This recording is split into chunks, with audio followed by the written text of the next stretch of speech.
내 책을 찾아 떠난 두 번째 여행. 오늘은 책방이나 서점이 아닌 색다른 곳이다. 두 번째부터 색다른 여행이라니. 자극적인 유튜브 생태계에서 앞으로 얼마나 더 신비로운 곳을 찾아다니려고 이런 말을 하나 싶겠지만 당분간은 이보다 더 색다른 곳을 찾을 리는 없을 것 같다.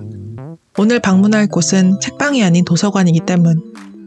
도서관에 책이 소장되는 건 유명 작가거나 적어도 출판사의 책이어야 가능하다고 생각했다. 그런데 독립 출간한 책이 도서관에 입성하다니 이보다 더 새로운 경험은 없으리라 생각한다. 그런데 그렇게 소중한 배를 두 번 만에 공개하다니 싱거운 나란 녀석. 오늘의 종착지는 경기도 의왕시 하기동에 있는 백운호수 도서관이다.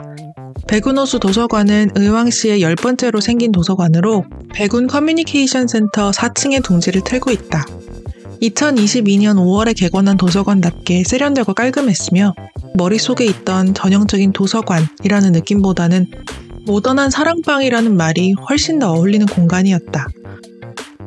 도서관은 로비, 일반 자료실, 어린이 자료실 이렇게 세 공간으로 이루어져 있었는데 모든 공간이 서로에게 열려있고 연결되어 있다는 것이 참으로 인상적이었다. 누구든지 자유롭게 책을 읽고 휴식할 수 있으며 자신만의 일에 몰두할 수 있도록 만들어진 공간. 커뮤니티 센터 안에 있는 도서관답게 공동체라는 정체성과 특성을 잘 담고 있었다. 하지만 뭐니뭐니 해도 백운호수 도서관의 가장 큰 특징은 도서관 입구에서부터 길게 늘어선 책 전시 공간이었다. 구간마다 새롭게 펼쳐지던 북큐레이션, 세련된 책방을 떠올리게 만드는 모습이었다. 도서관에서 책을 소개하는 일이 드문 건 아니지만 이렇게 본격적으로 책을 소개하려 하는 곳은 또 처음이었다. 도서관 사서님 설명에 따르면 백운호수 도서관은 한두 달에 한 번씩 주제를 바꾸며 책 전시를 진행한다고 했다. 주제는 시기와 이슈에 따라 정해지는데 새해에는 새로운 시작이나 결심을 응원하는 책들을 소개하고 또 봄에는 새싹처럼 움트기 시작하는 창작자들의 책들을 알리는 방식이라고 한다. 2023년 맨부커상 최종 후보가 발표된 현재는 천명관 작가님의 작품들을 전시할 계획을 갖고 있다고 한다. 도서관에서 정기 전시를 시작하게 된 이유는 간단했다. 독자들에게 여러 책들을 탐방할 수 있는 계기를 만들어주고 싶었다는 것. 매번 읽던 책들이나 주제들에서 벗어나 낯선 세계를 살펴볼 기회를 마련해주고 싶었다고 한다. 난 그 설명이 마음에 몹시 와닿았다. 도서관을 한 번이라도 방문해본 사람이라면 책이 빼곡하게 꼽힌 서가에서 혼란에 빠진 경험이 한 번쯤은 있을 것이다. 도서관은 말 그대로 무한한 선택의 늪이다. 아무런 제약 없이 책을 읽을 수도 있지만 모든 선택이 가능한 만큼 또 고통스러운 일도 없다.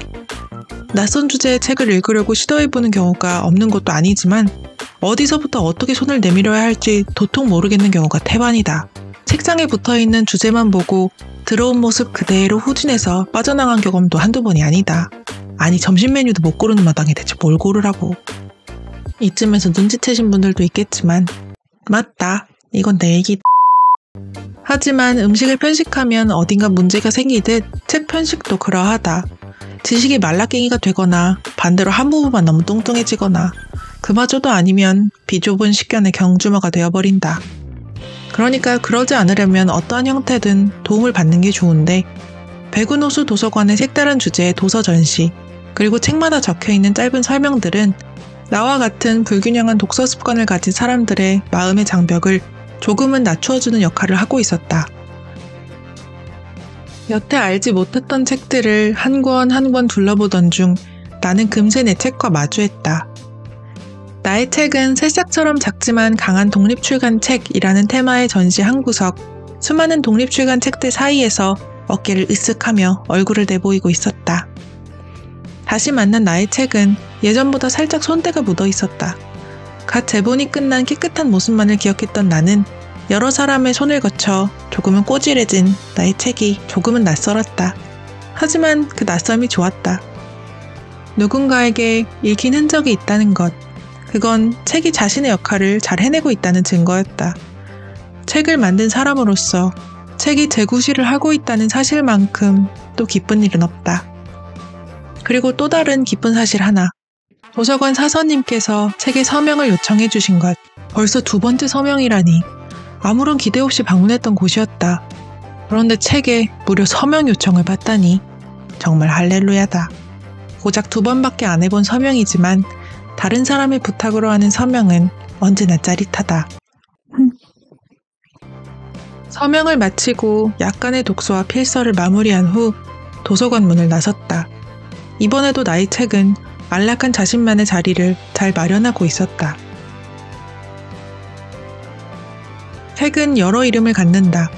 정보의 매개체이자 이야기의 그릇이며 동시에 값어치를 가진 상품이기도 하다. 하지만 도서관에서 책은 오직 하나의 이름만을 갖는다. 도서관에서 책은 책, 그 이상일 필요도 이하일 필요도 없다. 책이 온전히 주인공이 될 수 있는 공간, 그곳에 내 책이 있다는 건 참으로 가슴 뿌듯한 일이었다. 도서관을 나서며 소소한 소망이 생겼다. 내 책이 더 많은 이들과 소통하며 나보다 더 넓고 깊은 식견을 가진 멋진 책이 되기를, 성출어람의 기적이 일어나길 바랐다. 다음 종착지에서 내 책은 또 어떤 모습일까? 다음 여행이 벌써부터 기대된다.